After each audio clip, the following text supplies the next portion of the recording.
creating a news agenda that reflects an unbiased view of Asian current affairs without relying on external news sources. Asia Vision, Asian news through Asian eyes. Hello and welcome to AVN, your weekly roundup of the news from around the globe. I'm Ahmad Imad, your host for the evening. Stay tuned.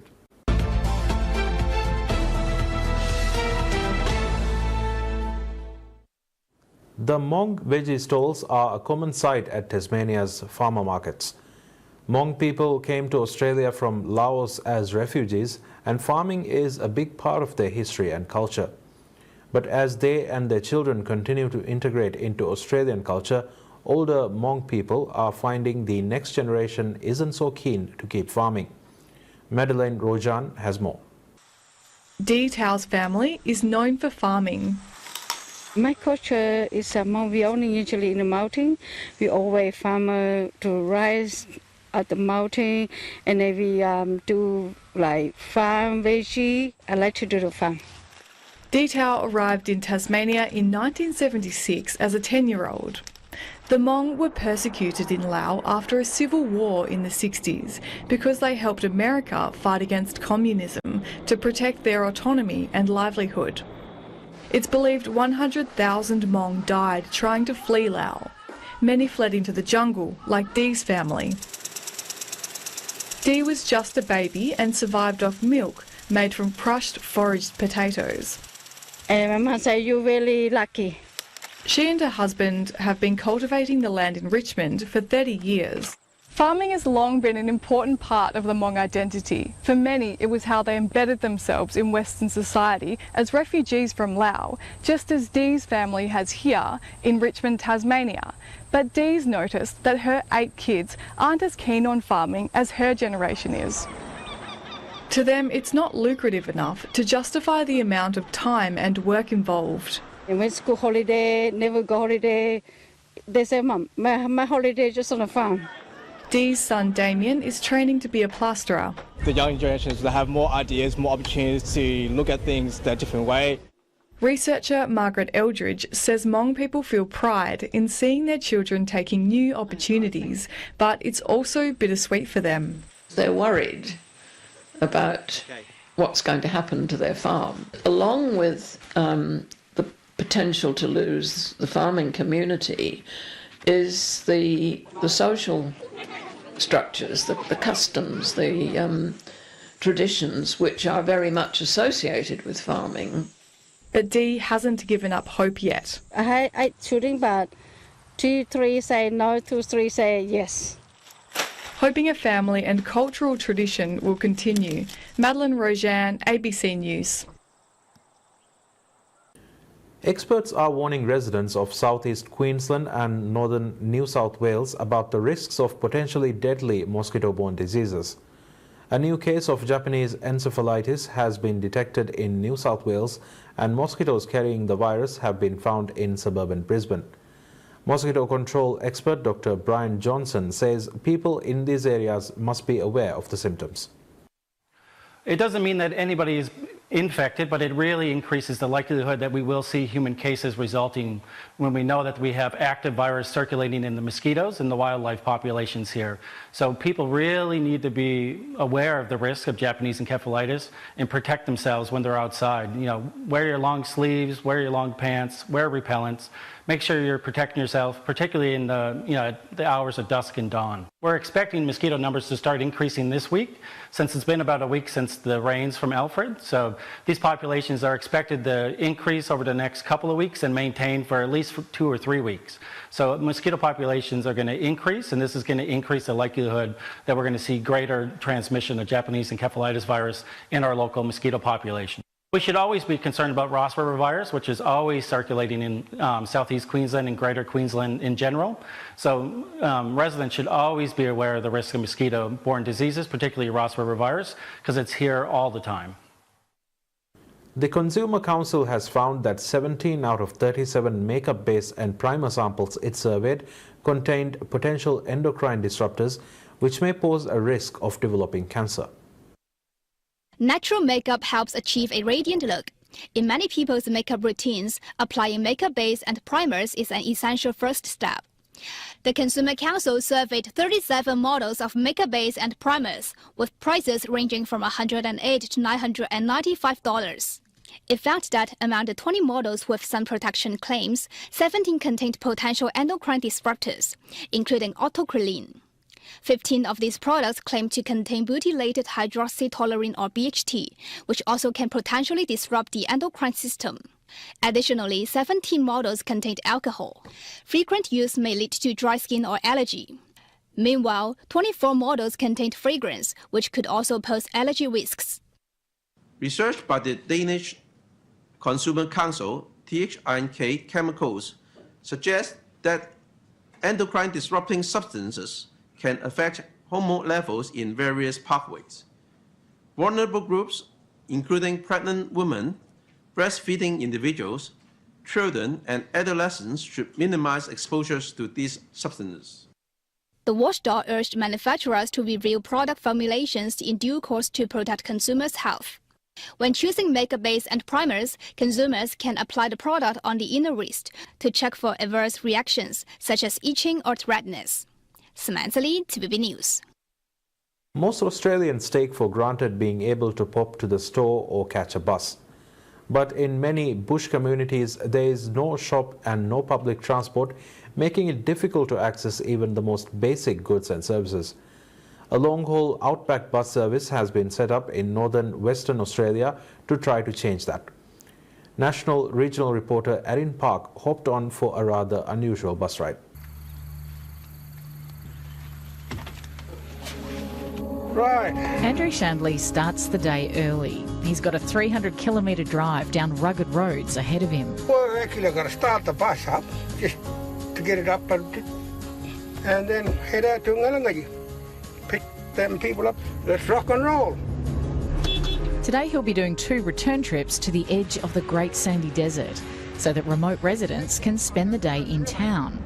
Each week, Mr Shandley visits 20 communities scattered around the Fitzroy Valley, dodging cattle and floodwaters as he goes. Been in this country for so long, I know west, east, north, south, part of the country. The bus service was started late last year by the local Murra Warra Warra Corporation. It's something locals have been asking for years. A lot of people don't have their own individual cars. Fuel is only getting more and more expensive, and these communities are really far away. They're really spread out. We're here at Ngalangaji at the moment, so the people want to get into town, and the service is really good, and the people love it. Ngalangaji is home to around 100 people. My family will be hopping on today. We're shopping. Well, we don't have a shop here in this little community. That's why we all go to town. We get ready every Tuesday in the morning and wait for Andrew. The nearest shop is at another community a further 80 kilometres down the dusty road. So a trip to Fitzroy Crossing, where there's a cheaper supermarket, is the preferred option. When we get to town, there's groceries to be done and mail to collect, but also medical and Centrelink appointments, meaning the trip ticks a lot of boxes when it comes to the Closing the Gap targets. This bus service isn't just convenient, it's really necessary, because it's not just people coming in to go to the shops, which is necessary, food is so necessary, it's going to the hospital as well. So we have a lot of people in communities, and this could be their only ride into town for the whole week. Over the years, there's been the occasional flare-up of political debate about whether it's worth the extra effort and money to sustain the hundreds of remote Aboriginal communities scattered across Australia. And there's no doubt the isolation can be challenging. But the reality is that the communities receive relatively little government funding. Most is funneled into townships. And residents insist that their families are healthier, happier and safer living out on country. They love this community. That's why they're out here. If they're in town, that's where the problem is, you know? Sorry to say this. After several hours of shopping and errands, it's home time. I'm all done. Andrew Shandley has been driving buses in this area for almost 30 years. He says there's no job he'd rather do and no place he'd rather live. Where I stay, oh, it's so peaceful. You know, you can see the dingoes coming past you, horses coming past you, cattle coming past you, which is good. And that's what it's all about, enjoying life. A simple bus ride helping solve complex problems. Erin Park, ABC News, Yalangachi. A woman in South Australia's southeast has made a speedy recovery after being shocked by lightning in her own home. While it's rare for lightning to hit someone inside a house, experts say it can happen and there are ways to prevent it. Sarah Eccles-Smith is back at work after suffering the shock of her life. My whole arm lit up like a Christmas tree. It was basically white, and I dropped to my knees, floored me. I screamed. It was a horrifying feeling. My heart was racing a million miles an hour. Miss Eccles-Smith believes the strike hit her Rocky Camp house near Millicent directly, putting her in hospital and singeing her carpet. Turned the power point off so the light switch off in the passageway, and at the very same time lightning struck and got me. Electrical engineer Dr. Keith Kickett says Miss Eccles-Smith's timing was extremely unlucky. It's so unlikely because you'd have to touch the light switch. The lady would have touched the light switch exactly at the same time as the lightning hit. There were 46,000 lightning strikes recorded during Monday's storm in the lower southeast region, sparking more than 100 fires. Dr. Kickett says anyone worried about their home being hit by lightning can find their earth stake and give it some special treatment. It's actually quite a good idea for people to just occasionally water the earth stake, or get your dog to wee on it. It'll be very good. Solar panels also provide protection. The solar panels will be earthed, so that will provide protection for you from a direct hit. Miss Eccles-Smith is just thankful to have made such a quick recovery. Yeah, back at work the next day, no rest for the wicked or the fried, and I fixed the carpet myself. Josh Bryan, ABC News, Mount Gambier. The Hong Kong Jockey Club recently awarded scholarships to more than 100 young people.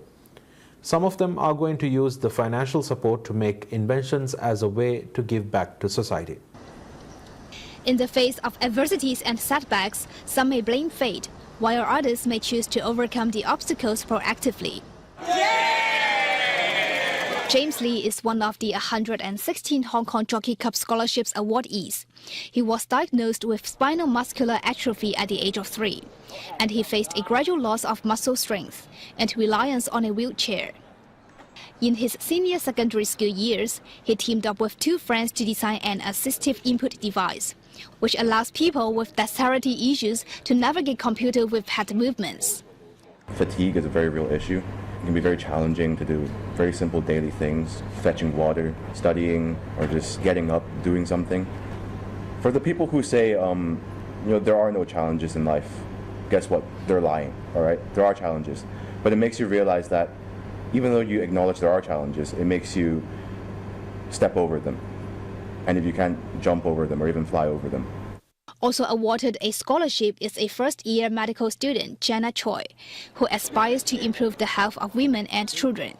Are very used to undergo different activities, but for some of them, for children especially, they still have years to live.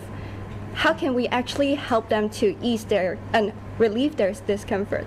I really want to directly heal them. I want to help them to allow them to continue strive and also develop their full potentials. Apart from regular scholarships, the Jockey Club established STEM Early Career Research Fellowship to support talents from technological views. Hu Deling, a doctoral degree holder, chose to develop his research career in Hong Kong and focuses on his AI-assisted miniature magnetic robots. He has been working on these robots, which could soon be used to conduct medical procedures inside the human body. The Hong Kong Jockey Club scholarships not only provide financial support, but also leadership development activities that will help them become future community leaders. Samantha Lee, 2B News. India's media and entertainment industry is evolving rapidly, and platforms like Waves are playing a crucial role in shaping its future. DD India's Siddharth Bhardwaj delves into details of one such exciting initiative by Doordarshan called Wah Ustad. India's media and entertainment industry is already touching the sky. But to further enhance its Waves, which is World Audio Visual and Entertainment Summit, is providing a platform, especially to the youngsters, to come and showcase their talent. It has somewhere around 31 challenges. One of them is Wow Ustad. It is providing platform to the participants to come and showcase their singing prowess. And further, when they'll be selected, they'll be going to the next round. So let's see what Waves got for you.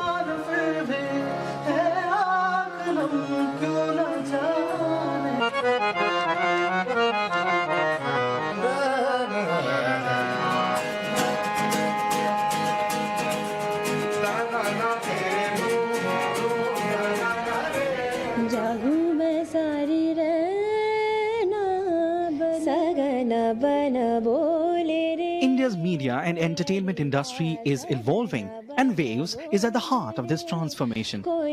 At this grand forum, the singing competition, Wow Ustad has emerged as a platform for young talents to shine.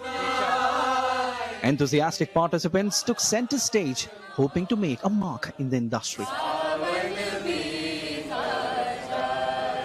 वाह उस्ताद एक बहुत ही अच्छा platform है जिससे आगे सीखने को बहुत कुछ मिलेगा. I am very happy and thank you Waves. बहुत कुछ सीखेंगे और एक एक्सपीरियंस लेके जाएंगे. We are extremely honored and grateful and thankful to Doordarshan, Ministry of Information and Broadcasting, for bringing out an initiative like Waves and also for making us the Gharana part of it.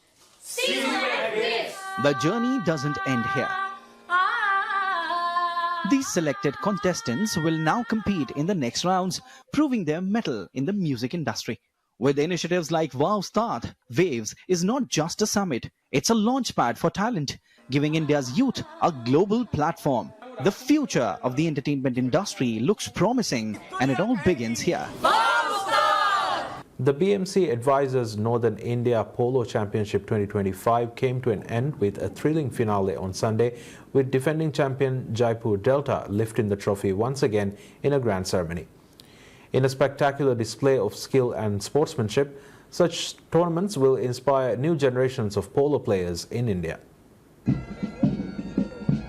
In a spectacular display of skill and sportsmanship, the BMC Advisors Northern India Polo Championship 2025 culminated in a thrilling finale at the Jaipur Polo Ground in New Delhi on Sunday.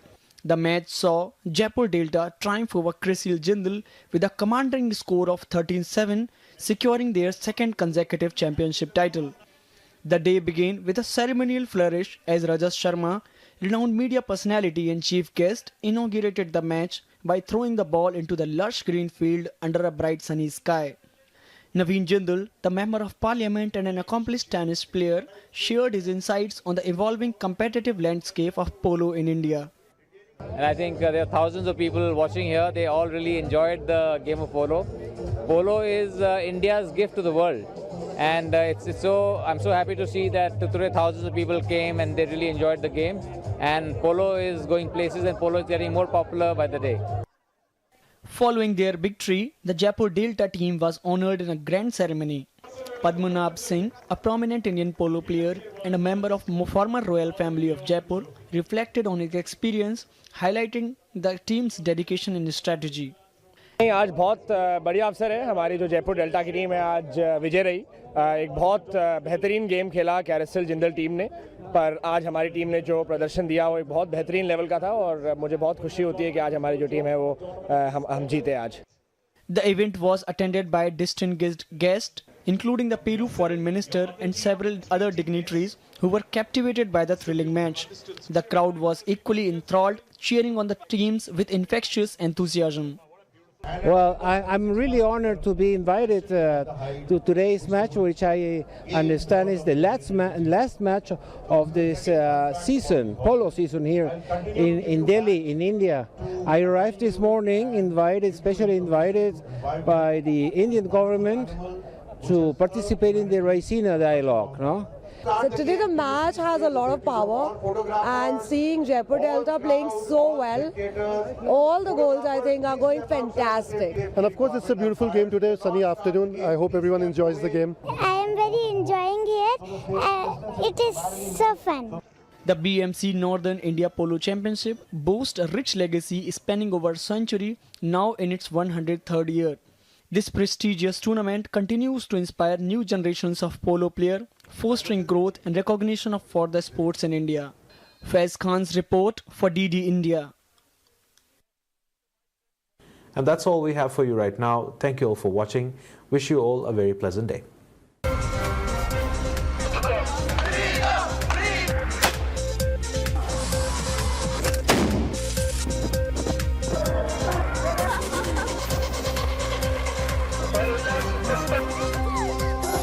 Creating a news agenda that reflects an unbiased view of Asian current affairs without relying on external news sources. Asia Vision, Asian news through Asian eyes.